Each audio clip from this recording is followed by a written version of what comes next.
ये हमारा है fuel pump. Fuel pump 3 action में काम करता है। और नंबर 1 है इग्निशन की को जब हम ऑन करते हैं, और नंबर 2 है जब इंजन स्टार्ट हो जाता है, और नंबर 3 है सेफ्टी एक्शन। तो नंबर इससे पहले ये जो नीचे वाला भाग है, यहाँ से ब्लू वाला भाग है, इसको बोलता है बॉटम चैम्बर। और ये जो वाइट वाला भाग है ऊपर ब्लू तक, इसको बोलता है टॉप चैम्बर। और ये ग्रीन है, इसको बोलता है सक्शन फिल्टर। और उसके बाद ये सक्शन पाइप।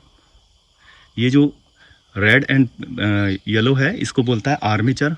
और जो ब्लैक वाला है, इसको बोलता है परमानेंट मैग्नेट। और साइड बाय साइड में इसके एक पासेस होगा या नाली कटी होगी, उसको बोलता है बॉडी साइड पासेस। एक इधर कटी होगी और एक सेफ्टी एक्शन के लिए इधर में कटी होगी। ओके, वो जो बिंदु जैसा लग रहा है, इसको बोलता है वन वे चेक वाल्व।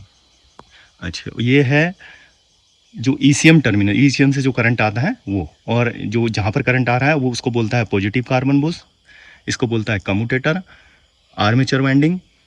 और यह है नेगेटिव कार्बन बुश, और नेगेटिव कार्बन बॉडी के साथ अर्थ होके बैठा हुआ है। अब जब हम इग्निशन की को ऑन पोजीशन में करते हैं तो ये काम कैसे करता है। जैसे ही हम इग्निशन की को ऑन पोजीशन में करते हैं, करंट ईसीएम टर्मिनल में आता है। ये ईसीएम से ईसीएम टर्मिनल में आता है, पंप के ईसीएम टर्मिनल में आता है। ईसीएम टर्मिनल से positive carbon Bush, positive carbon Bush से कम्यूटेटर, कम्यूटेटर से आर्मेचर वाइंडिंग में करंट जाता है। यहाँ पर अर्थ न मिलने के कारण सर्किट पूरा नहीं होता है, करंट वापस कम्यूटेटर में चला जाता है। कम्यूटेटर से नेगेटिव कार्बन बुश, और नेगेटिव कार्बन बुश से बॉडी के साथ करंट अर्थ मिल जाता है और सर्किट पूरा हो जाता है, जिससे हमारी आर्मेचर है ये मैग्नेटाइज हो जाती है और मैग्नेटिक फ्लक्स बनाना शुरू कर देती है। मैग्नेटिक फ्लक्स और परमानेंट मैग्नेट के बीच में पुल एंड पुश की कार्रवाई होती है, जिससे आर्मेचर घूमना शुरू करती है।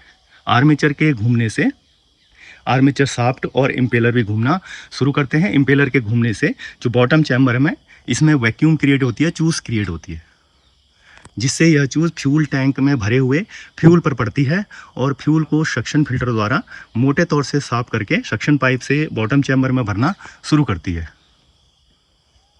फ्यूल के या इम्पेलर के लगातार भरने से या इम्पेलर के लगातार घूमने से बॉटम चैम्बर में भरे हुए फ्यूल पर दबाव पड़ता है, जिससे फ्यूल बॉडी साइड पासेस से होता हुआ टॉप चैम्बर में जाना शुरू करता है। टॉप चैम्बर में फ्यूल के लगातार आने से यह फ्यूल का दबाव वन वे चेक वाल्व में पड़ता है। वन वे चेक वाल्व अपनी सीट से हट जाता है और फ्यूल डिलीवरी पाइपलाइन में जाना शुरू हो जाता है। जैसे ही डिलीवरी पाइपलाइन में फ्यूल का प्रेशर 2.9 kg सेमी स्क्वायर होता है, तो ईसीएम को मैसेज जाता है। ईसीएम पंप के ईसीएम टर्मिनल से करंट को कट ऑफ कर देता है और पंप आर्मेचर हमारी काम करना बंद कर देती है या डीमैग्नेटाइज हो जाती है, और जिससे पंप काम करना बंद कर देता है। नंबर 2 एक्शन है इग्निशन या इग्निशन इंजन स्टार्ट होने पर, है ना, जब या इग्निशन की को स्टार्ट पोजीशन में करने पर या इंजन स्टार्ट होने में। जब इंजन स्टार्ट हो जाता है तो कार्रवाई क्या होती है। तो जैसे ही इंजन स्टार्ट हो जाएगा तो फायरिंग ऑर्डर के अनुसार कंबूशन चैम्बर में फ्यूल का छिड़काव होना शुरू हो जाता है, जिससे डिलीवरी पाइपलाइन या फ्यूल रेल में फ्यूल का जो प्रेशर है वो 2.9 kg से कम हो जाता है। और जैसे ही कम हो जाता है तो ईसीएम को मैसेज जाता है। ईसीएम फिर से करंट देना, पंप के ईसीएम टर्मिनल में करंट देना शुरू कर देता है, और हमारी पंप क्या हो जाती है, ये फिर से मैग्नेटाइज हो जाती है और घूमना शुरू कर देती है, और ये पंप काम करना शुरू हो जाता है। और प्रेशर डिलीवरी पाइपलाइन में हमेशा 2.9 kg सेमी स्क्वायर तक बरकरार रहता है।